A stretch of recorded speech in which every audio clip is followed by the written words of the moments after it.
Hello everyone, welcome back to the channel. तो जैसा कि आप सभी लोगों को पता है कि नाबार्ड ट्रेड डे का नोटिफिकेशन आउट हो चुका है एंड फेज़ 1 एग्ज़ाम में अभी 40 टू 45 डेज़ हैं। तो आप में से बहुत से लोग ऐसे हैं जो अभी सोच रहे हैं कि उनको प्रिपरेशन स्टार्ट करनी है, लेकिन उनको ये क्लैरिटी नहीं है कि प्रिपरेशन कहाँ से स्टार्ट करें एंड क्या क्या पढ़ना है, क्योंकि सिलेबस बहुत ज़्यादा वास्ट है। तो ये वीडियो बिल्कुल आप ही के लिए है। मैंने बहुत सारे previous year papers and syllabus को मैच करके ये स्ट्रैटेजी बनाई है ताकि आप जो है अपनी प्रिपरेशन बेस्ट वे में कर पाएँ एंड फेज़ 1 एग्ज़ाम क्लियर कर पाएँ। Let's begin. तो सबसे पहले हम इसमें देखेंगे कि प्रीलिम्स एग्ज़ाम में क्या क्या आता है।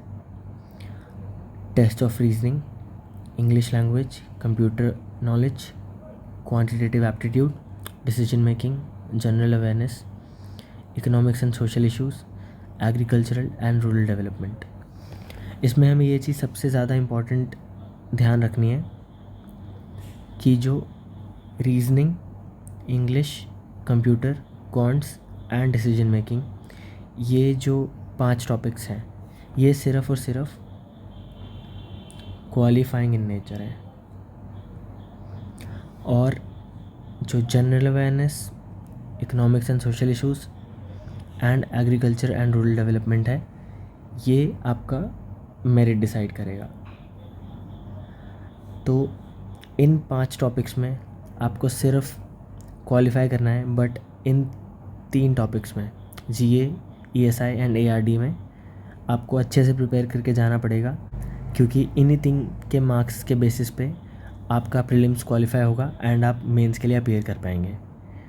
तो ये बात आपको बिल्कुल ध्यान रखनी है, ये चीज़ यहाँ पे मेंशन्ड है। एंड जो लोग अदर बैंकिंग एग्ज़ाम्स की प्रिपरेशन कर रहे हैं, उनके लिए ज़्यादा मुश्किल नहीं है क्यूआरई करना, क्योंकि आप अगर वीक में 2 से 3 मॉक्स भी देंगे तो भी आप नाबार्ड का प्रीलिम्स में क्यूआरई क्वालिफाइंग जितना अटेम्प्ट कर पाएंगे। तो आप 2 से 3 मॉक्स दीजिएगा, क्लरिकल एंड पीओ दोनों लेवल के। इससे क्या होगा कि आपका एक कनेक्शन बना रहेगा क्यूआरई से, एंड रियल एग्ज़ाम में अगर आप बिना प्रिपरेशन या बिना मॉक्स दिए गए तो आपको डिस्टेंट फील होगा, बट अगर आप वीकली बेसिस पे 2 या 3 मॉक्स करते रहेंगे तो आपको बिल्कुल प्रॉब्लम नहीं होगी प्रीलिम्स एग्ज़ाम में ये अटेम्प्ट करने में। इसके बाद हम देखते हैं computer knowledge and decision making, ये दोनों भी क्वालिफाइंग इन नेचर है। इसके लिए आप कोई भी सोर्स रेफ़र कर सकते हैं। मैं प्रेफर करूँगा ऑलिववुड कंप्यूटर अवेयरनेस की बुकलेट या फिर लूसेंट की बुकलेट जो आती है। इसको आप रीड करें एंड रिवाइज़ करें थरली। ये आप 1 या 2 बार रिवाइज़ कर लें, इससे ज़्यादा नेसेसरी नहीं है, क्योंकि क्वालिफाइंग इन नेचर है एंड 2 बार रिवाइज़ करके आपको इनफ नॉलेज हो जाएगी तो आप अच्छे से अटेम्प्ट कर पाएंगे। सिमिलरली फॉर डिसीजन मेकिंग, आप किसी भी कोर्स की बुकलेट ले सकते हैं, clarity for sure, crack grade B, EduTap या कोई और जो आपको अच्छा लगे, जिसमें आप कंफर्टेबल हो, तो आप अटेम्प्ट करने के लिए ये ज़रूर यूज़ कर सकते हैं। इसके बाद है मेरिट सेक्शन, जो कि हमारा डिसाइडिंग फैक्टर है प्रीलिम्स क्वालिफाई करने के लिए। सबसे पहले बात करते हैं जनरल अवेयरनेस की। इसमें आपको 4 to 5 months of current affairs compulsory करने हैं। कोशिश कीजिएगा कि 4 to 5 मंथ सबसे पहले करें, एंड जब आप श्योर हो जाएं कि आपको 4 to 5 मंथ्स के करंट अफेयर्स बिल्कुल बहुत अच्छे से आते हैं, तो आप उसके बाद एक और मंथ एक्सटेंड कर सकते हैं, 6th मंथ का भी कर सकते हैं। बट अगर आपके पास टाइम कम है तो आप 4 to 5 मंथ्स पे ही फोकस करें। एंड सोर्स आप अफेयर्स क्लाउड या कोई और सोर्स जो आपको ठीक लगता है, जिससे आपको लगता है कि आपका बहुत अच्छे से प्रिपरेशन हो जाएगा एंड उसमें सब कुछ कवर हो रहा है और थोरो एक्सप्लेनेशन दिया हुआ है हर टॉपिक को लेके, हर न्यूज़ को लेके, तो आप वो सोर्स फॉलो कर सकते हैं। मैं आपको अगर बोलूँ तो अफेयर्स क्लाउड काफ़ी अच्छा सोर्स है, तो आप अफेयर्स क्लाउड रेफ़र कर सकते हैं। एंड ईएसआई के जो करंट अफेयर्स आएंगे other than general awareness as well, अगर आपने अफेयर्स क्लाउड पढ़ा होगा फॉर जनरल अवेयरनेस, तो आप ईएसआई के भी करंट अफेयर्स बहुत सारे अच्छे से अटेम्प्ट कर पाएंगे इस सोर्स से, क्योंकि अफेयर्स क्लाउड एक बहुत कॉम्प्रिहेंसिव वे में आपको सारा मटेरियल प्रोवाइड करता है। तो आप देख सकते हैं कि आपको कौन सा सोर्स बेस्ट लगता है। एक यहाँ पे छोटी सी टिप देना चाहूँगा कि आप जब भी रीड करें तो उसको हाईलाइट करें, नोट्स ना बनाएं, क्योंकि नोट्स बनाने में टाइम वेस्ट होगा। उतना ही टाइम आप ज़्यादा बार रिवीजन करने में लगा सकते हैं।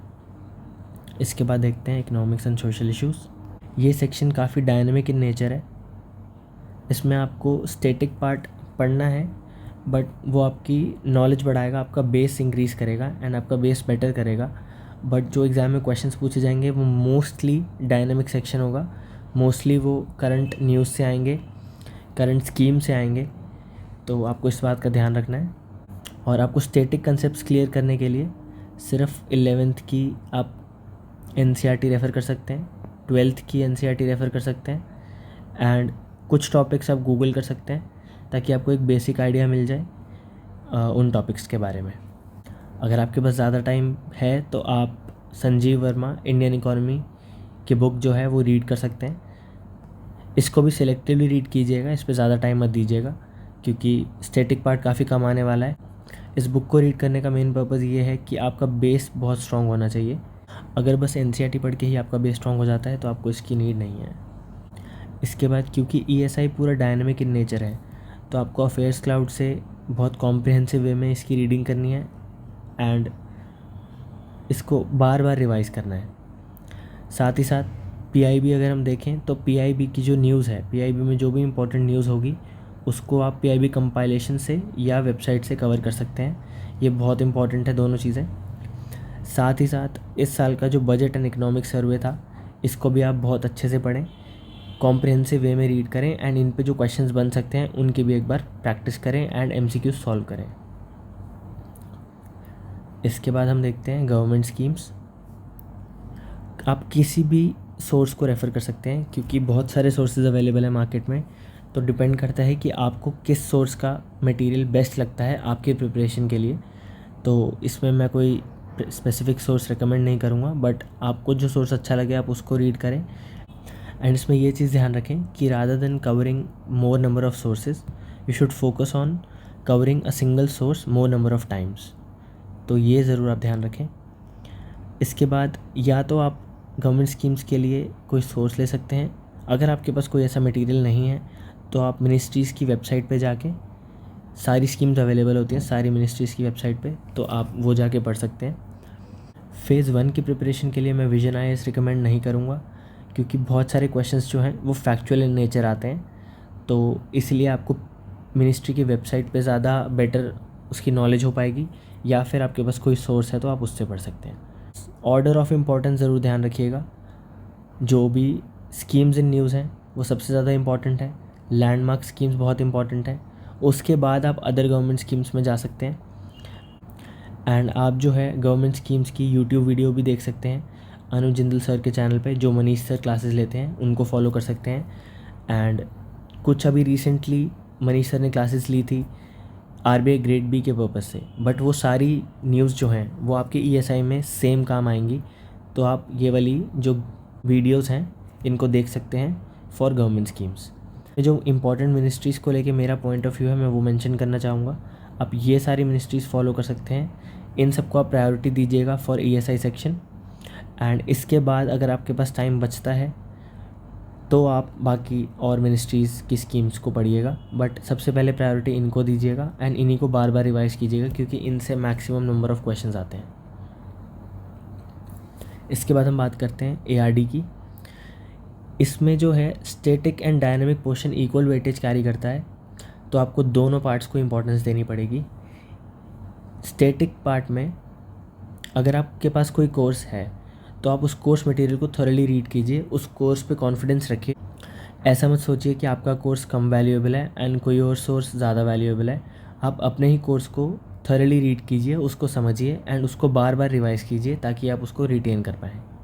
और अगर आपके पास कोई सोर्स नहीं है तो आप बुक रेफ़र कर सकते हैं अरुण कथियायन की वॉल्यूम 1, जो majority of the part cover करती है जो सिलेबस में आपके दिया हुआ है, और रेस्ट जो है वो कवर किया जा सकता है इस बुक से जिसका नाम है a competitive book of agriculture by Nemraj Sunda. आप इन दो बुक्स को रेफ़र कर सकते हैं अकॉर्डिंग टू योर सिलेबस। अगर आपके पास सोर्स नहीं है तो अगर आपके पास कोई कोर्स मटेरियल है तो आप उसी को पढ़िए, बट जिन लोगों के पास कोई कोर्स नहीं है वो ये दो बुक्स रेफ़र करें एंड आपके सिलेबस के साथ इसको मैच करके चलें क्योंकि इन बुक्स में काफ़ी कुछ एक्स्ट्रा भी दिया होगा, तो आपको वो ध्यान रखना पड़ेगा कि आपका टाइम वेस्ट ना हो।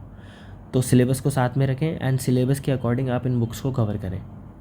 उसके बाद भी अगर कुछ टॉपिक बच जाता है तो आप डेफिनेटली गूगल पे उसको चेक कर सकते हैं। अब हम बात करते हैं ARD के डायनेमिक पार्ट की।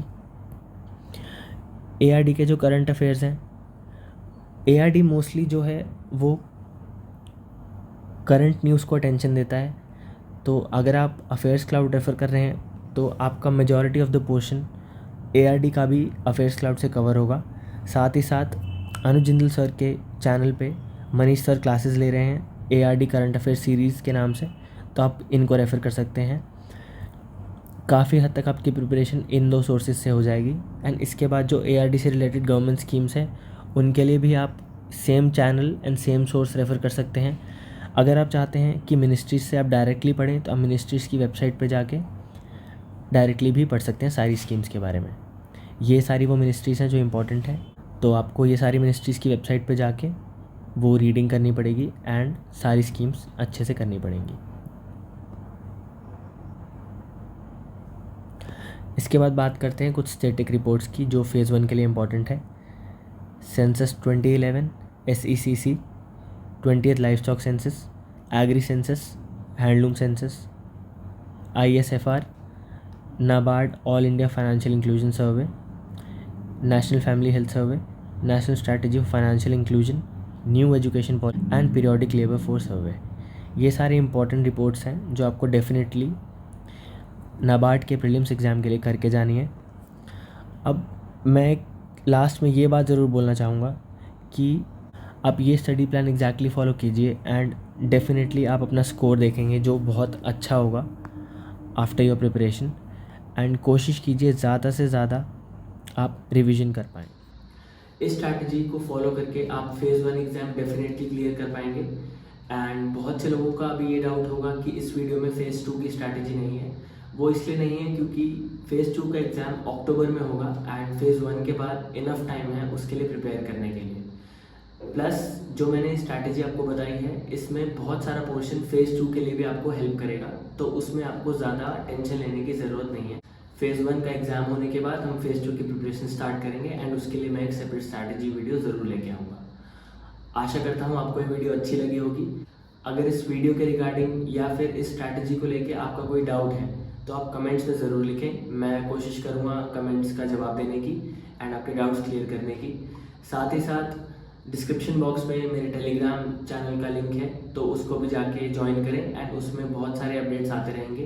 प्लस आप अपने डाउट्स भी वहाँ पे पूछ सकते हैं, तो मैं कोशिश करूँगा आपके सारे डाउट्स क्लियर करने का। लाइक करें, शेयर करें एंड सब्सक्राइब ज़रूर करें। Thank you so much.